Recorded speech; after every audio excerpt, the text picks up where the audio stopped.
Action sir. ಇವಾಗ ಉಪ್ಪಿಟ್ಟು release ಆಗಿದೆ, ಬೆಳಿಗ್ಗೆ ಫ್ಯಾನ್ ಶೋ ನೋಡ್ಕೊಂಡು ಬಂದಿದ್ದೀರಾ, ನಿಮ್ಮ ಅಭಿಪ್ರಾಯ ಏನು? ಫಸ್ಟ್ ಆಫ್ ಆಲ್ ಫಿಲಮ್ ಬಗ್ಗೆ ಹೇಳ್ಬೇಕಂದ್ರೆ ಯಾವ ಆಕ್ಟರ್ಸ್ ಬಗ್ಗೆನೂ ಉಪೇಂದ್ರ ಯಾರಿಗೂ ಕಾಲು ಎಳ್ದಿಲ್ಲ. ಸ್ಟೋರಿಗೆ ತಕ್ಕನಂಗೆ ಆಡ್ ಬರ್ದವ್ರೆ. ಫಿಲಮ್ಮು ಇಂಟರ್ವಲ್ವರೆಗೂ ನಿಮ್ಗೆ ಏನೋ ಚೆನ್ನಾಗಿ ನಡೆಯುತ್ತೆ. ಇಂಟರ್ವಲ್ ಆದ್ಮೇಲೆ ಇರೋದೇ ಸ್ಟೋರಿ. ನಾನು ನೀನು ಲಕ್ಷ್ಮಿ ಖುಷಿ, ನಾನು ನೀನು ಇದ್ರೆ ಲಕ್ಷ್ಮಿ ಬರುತ್ತೆ, ಬಟ್ ಲಕ್ಷ್ಮಿ ಇದ್ರೆ ಲಾಸ್ಟಲ್ಲಿ ಖುಷಿ ಬರಲ್ಲ ಅನ್ನೋದನ್ನೇ ಉಪೇಂದ್ರ ಡಿಫ್ರೆಂಟ್ ಆಗಿ ಕಾನ್ಸೆಪ್ಟ್ ಆಗಿ ಹೇಳಿದ್ದಾರೆ. ನಮ್ಗೆಲ್ಲರಿಗೂ ಅರ್ಥ ಆಗಿದೆ. ಅರ್ಥ ಆಗದಿರೋರು ದಯವಿಟ್ಟು ಇನ್ನೂ 2 ಸಲ 3 ಸಲ ನೋಡಿದ್ರು ಅವ್ರಿಗೆ ಯಾರಿಗೂ ಅರ್ಥ ಆಗಲ್ಲ.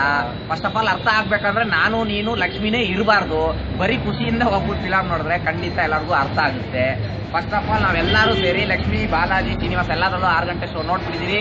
ಎಲ್ಲ ಕಡೆ ಒಳ್ಳೆ ರೆಸ್ಪಾನ್ಸ್ ಬರ್ತಾ ಇದೆ. ಉಪೇಂದ್ರ ಯಾರ್ಯಾರು ಅವ್ರಿಗೆ ಬಾಳೆ ಇಲ್ಲ ಇನ್ಮೇಲೆ ಸ್ಯಾಂಡಲ್ವುಡ್ ಅಲ್ಲ ಅಂತ ಹೇಳಿದ್ದಾರೆ, ಅವ್ರಿಗೆಲ್ಲರಿಗೂ ಒಳ್ಳೆ ತಿರುಗೇಟು ಕೊಟ್ಟಿದ್ದಾರೆ. ಉಪೇಂದ್ರನ ಯಾರು ಏನು ಮಾಡೋಕ್ಕಾಗಲ್ಲ. ಅವ್ರ ಕ್ರಿಯೇಟಿವಿಟಿನೇ ಡಿಫ್ರೆಂಟ್ಗೆ ಡಿಫ್ರೆಂಟ್. ಜೈ Uppi fans, B time lab, Tavarekere, Uppi boss always rock.